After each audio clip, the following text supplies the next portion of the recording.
Hi guys! Believe it or not, the window is actually in the opposition. Yeah, believe it or not. I don't want to talk about it. Today we're going to discuss about removing your door panel and replacing the side window in your vehicle. The vehicle we're working on here today is the Dodge Dakota. Like I said, I don't want to talk about it. First thing you're going to want to do is grab yourself a Phillips screwdriver. We're going to want to remove the door panel, the window switches rather. There's a Phillips screws here underneath the door handle and up here where the tweeter box is, or whatever you want to call it. I think it might be a tweeter, it might be a speaker, but anyway, we're going to want to remove those fasteners and we're going to want to get this panel off this vehicle. Alright, so after you clean up all the mess of broken glass and whatnot in along the window channel and the big mess on the seat, oh, there's going to be a mess.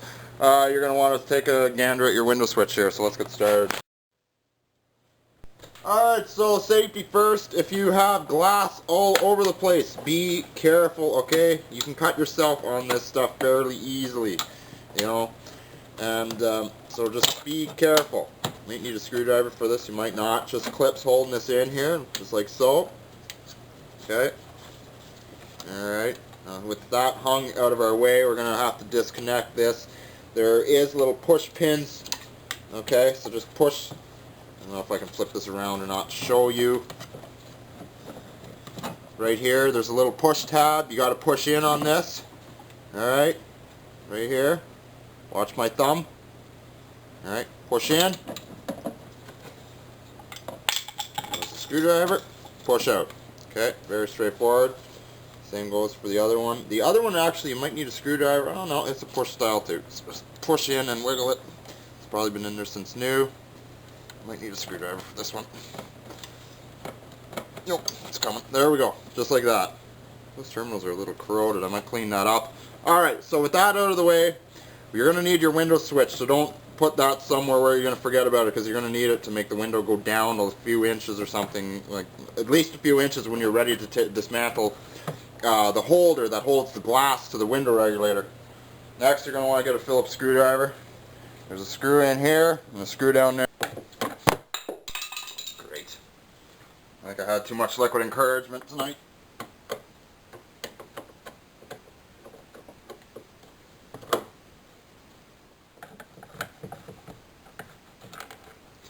Toss that screw in the door pocket. Next, the one down below the door handle. Phillips screw required for that.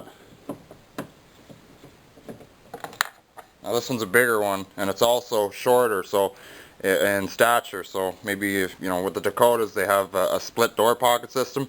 Throw that in that door pocket. Keep them separated. Okay, so now for a real tricky spot, in behind this door handle here, okay, you're going to have to open this up. There's a little cover, and you need something really small in order to pry that cover open. A screwdriver is a little bit too wide. I found that a Red Robertson, an 1.5 inch long screw seems to do the trick. There's a little notch in the top left hand corner of this little cover, and if you notice that you just take your screw. Now I'm using my right hand, so you're not going to be able to see this. All you're going to see is my knuckles, I know that, but you know, just gently pry on it and it will eventually come out of there. There we go. Okay. There it is there. That's all it is. So just give that a little pry. I found that a screw actually works pretty good. If you have a really small drill bit, that'll even suffice too. Okay, and then there's a Phillips screw in behind there, so you're going to have to undo that one as well.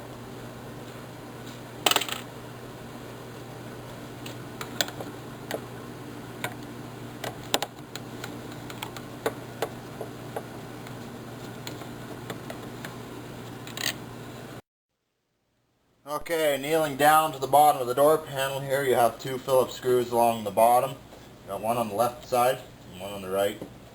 Just go ahead and remove them as well. Okay, so now for the easy part. All you got to do now is, this isn't like the older GM vehicles where you have those little tiny clips that they screw into the back of the cardboard backing on your door panel. It doesn't work like that with something this new, especially with the Chrysler vehicles. All you want to do here is grab a hold of this, lift up, and because you got this ledge here, similar to, you know, the Chevys. You know, there's a lip here where it sits on top over the door, and you got to lift up and then just simply pry over. Now you're going to have your wire for your tweeter or speaker or whatever it is in this left-hand corner. I think it's a tweeter. I'm not really certain, but anyway. And you're going to have all your linkage rods for your door handle and your power door lock, but you can easily access this right from here. So as soon as you get this lifted over top of the window ledge, just go ahead and start disconnecting all the wires here and the linkages.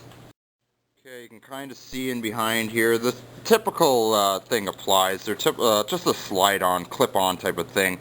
You know, just use your finger and kind of pull it off, just like so. And then pull off your linkage rod. I know it's kind of hard to see with the camera angle where it is right now, but it's similar to the Chevs. Okay, so there's the one for the lock assembly, and then we have our tweeter hookup, which I do believe is actually inside the door. I don't think there's a separate hookup here, and then your door panel's free. That's all there is to it. And right here is for your tweeter hookup, or speaker, or whatever it is. Not really too certain. I need a screwdriver to just gently pry back the little clip. Actually, no, it's just a push-in. It's push-in just like the others. I just see it there now, so I'm going to try and reach my finger in there and pull it out. I can do so. There we go. And that's all there is to it.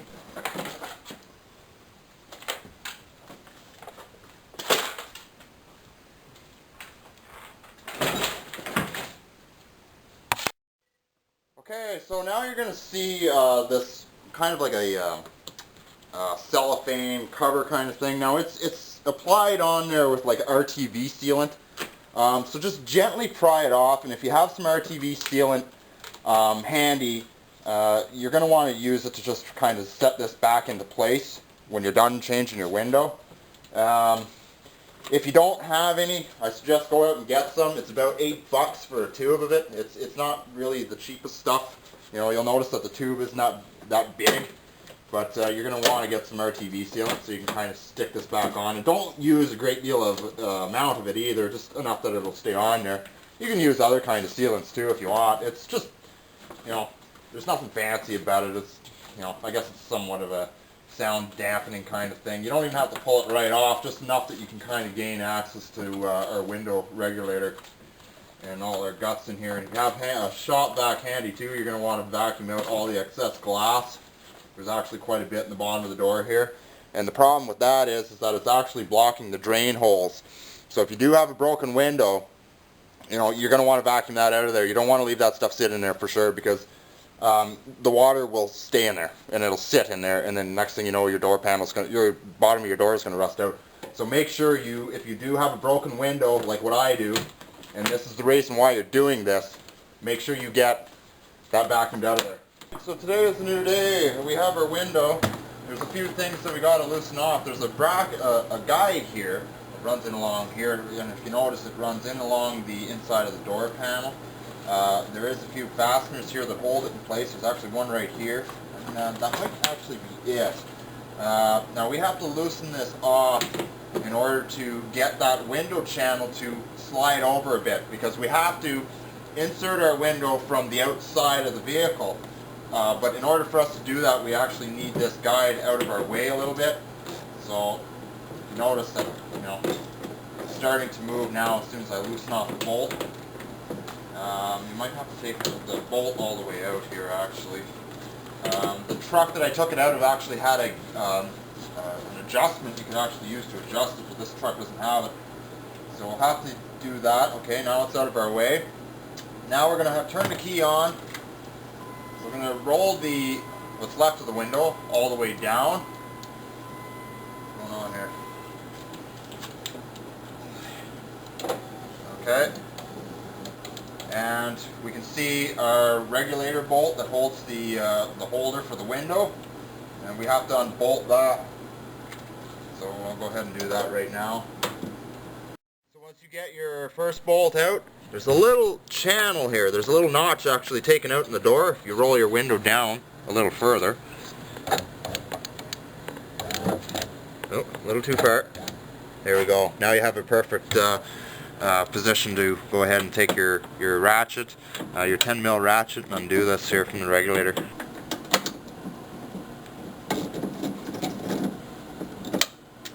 The window. Actually, if you notice here that I haven't put on our little holder yet, I'm going to do that once I get this located into my into the wind into the door. I'll do that last. Okay, so I got to now. I had to take off my deflector. If you have those deflectors there that so you can have your window down while you're having your cigarette, you'll have to take yours off as well. Okay, so just like that. Try not to let it crash to the bottom of the door or anything. And then we're going to take our holder now. I'm going to try and get this situated into the proper spot. Still not certain on where exactly it's got to go, so I'm going to try and situate this window a little better. Okay, get in there. Alright, just like that. Now, I'll try and situate the holder. Mount it onto the glass, it just slides up there. And, basically that's all there is to it, and then just bolt it to the regulator. And well, that part is done. Okay, just finishing up a few minor touches here. Like I say, very, very simple. Just going to tighten up the bolts to the regulator that hold the holder, which holds the window in place. I'm just going to give that a little bit of a torque in here. And I'm going to proceed to roll the window up because the fact of the matter is, if you take note, that the actual glass is not seating nice and level. So what I'm going to do is I'm going to roll the window up and just very gently push down on the glass, and this will seat the glass inside the holder. Right now I'm just bolting the holder to the window regulator. I'm not going to torque it down just yet, just in case I have to make adjustments. I'm not sure if it's proper just yet. And I'm going to just give it a minor little tightening. I don't want to tighten it too much because I do have to push down on the glass. Okay, so with the window up, just going to very gently just push, just like this. I'm going to make sure that my holder, the glass is actually sitting in the holder properly.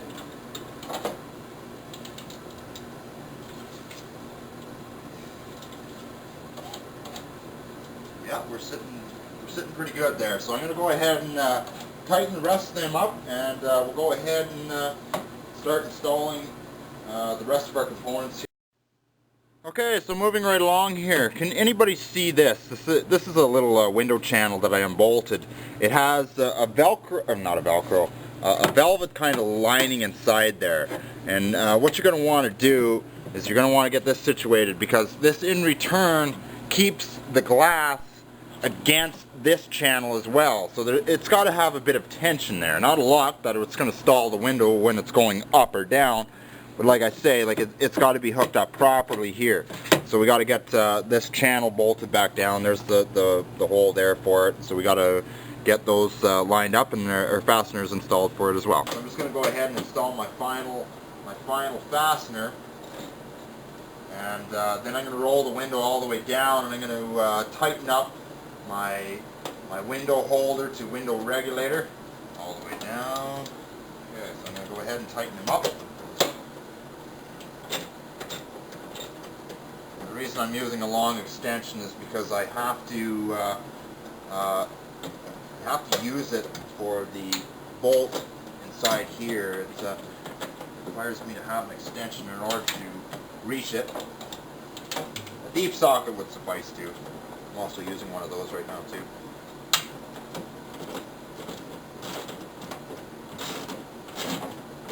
Next thing you're going to want to do, you're going to want to test the window for its operation. You want to make sure that it is operating the way it's supposed to, that it's not going to bind. You will notice that it probably will bind going about 3/4 way up. You don't want that.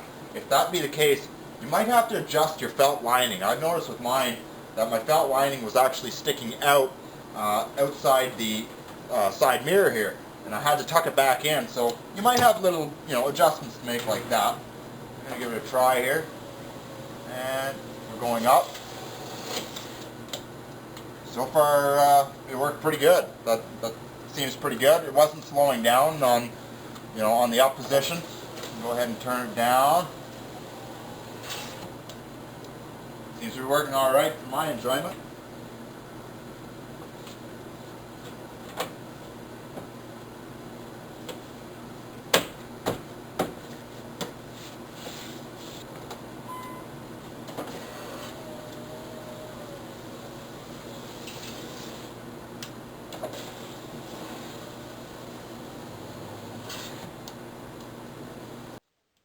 Alright, so once you've tested the operation of your window and you're satisfied with it, you can go ahead to install your door panel.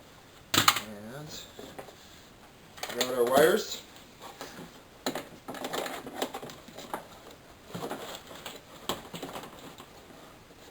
Connect our tweeter and our linkages.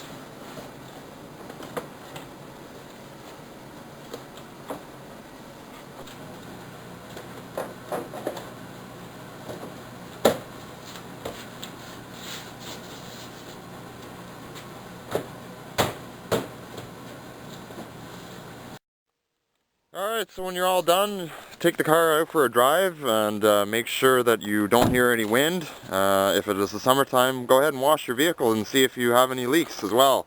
If you have visor guards like this one here that you had to remove, you can go ahead and install it. Usually double-sided tape works best. You can get that anywhere for about $7 a roll, and go ahead and reapply. And you guys are set for the road. Happy motoring!